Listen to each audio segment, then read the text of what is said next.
For so long, I have been looking for this video. I believe this is the video they don't want you to see. So many YouTube channels that are being controlled by the ruling parties have deleted this video from their YouTube channel. I know about 2 national television that deleted this video from their channel before this court case begins. This video is all about the controversy of how INEC violated the electoral law. The immediate past Senate President Ahmed Lawan, during the Senate plenary, he now explained the law they passed. He said, though we are not the judiciary, but this is the law we passed in the Senate, that if the result in the IREF, the result INEC captured to the IREF is different from the result they declared in Abuja, that one they declared is illegal, only the one in the IREF is legal. So, the moment I saw this video, I couldn't save it before. But when everything, the heat started, I understood that so many people deleted this video. Let me allow you to watch this video. I will come back to explain the implications of all these things. In the Electoral Act that we passed, for me, my understanding is if any result that was captured and sent differs from something gotten somewhere, that one is illegal. And only the courts, it's not us here that can do. So we urge INEC to follow the Electoral Act. And for me, my understanding is if any result that was captured and sent differs from something gotten somewhere, that one is illegal. And only the courts, it's not us here that can do. So we urge INEC to follow the Electoral Act and other laws or their guidelines. That's all. Now, you've heard from the Senate President. How does it affect the ongoing court case?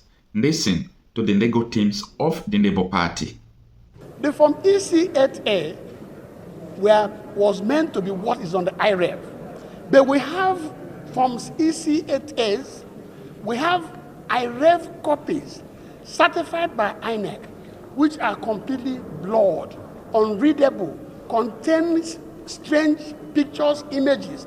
Indeed, the IC director was given a copy or copies of these blurred forms EC8As, presumably, and was asked to tell the court how many scores that were written on those copies.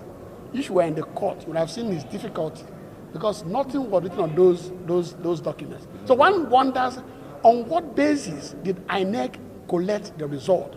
On what basis did you announce a result when you have results of the election given by you that are not clear, they're not readable, that are indeed blurred images, blurred pictures? What are you declaring? What are you collecting? You've heard them all. When the Labour Party National Chairman, Comrade Julius Sabure, said that he received an intelligence that the APC and Tinubu are preparing for a rerun election, a possible rerun election. Let me put that word rightly well, a possible rerun election, because with all these things, there is a possibility that the court could declare somebody as the winner of this election.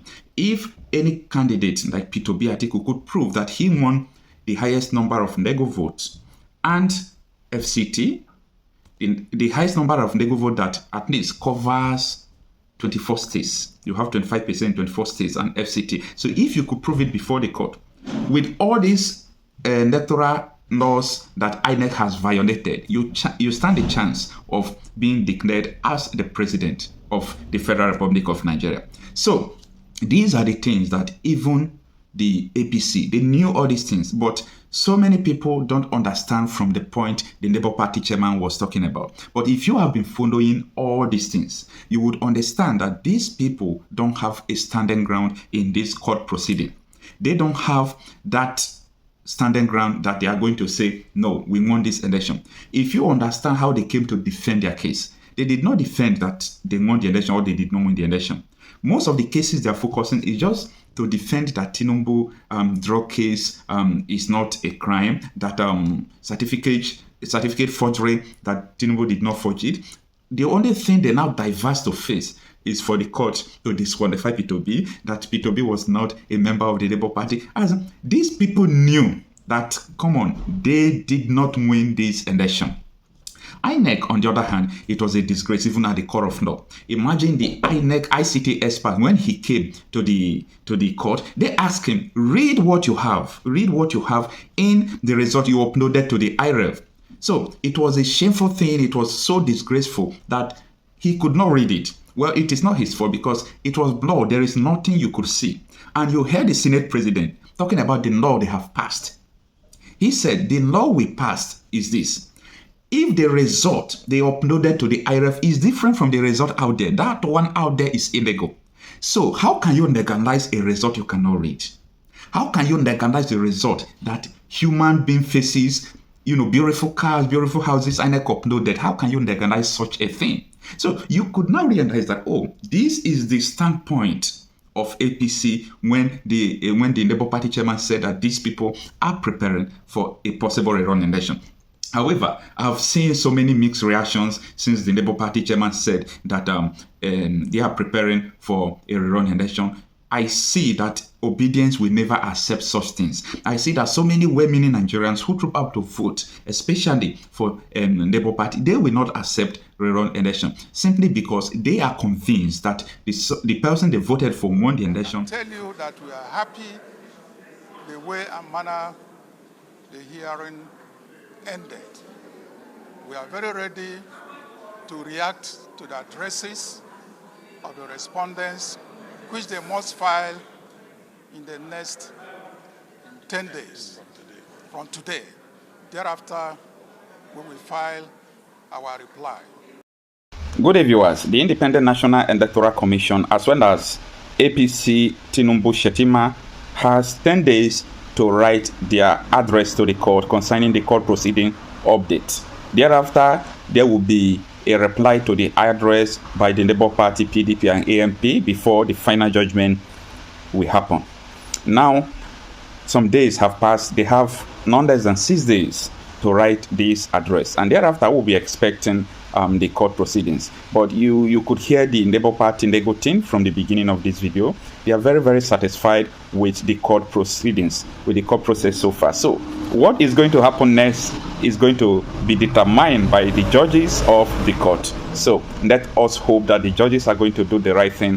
However, few days from now, the date that the court will commence the hearing of the addresses and the reply of the addresses will be made known, and we are going to follow it up. This is the review of the proceedings so far in the court, especially the final phase.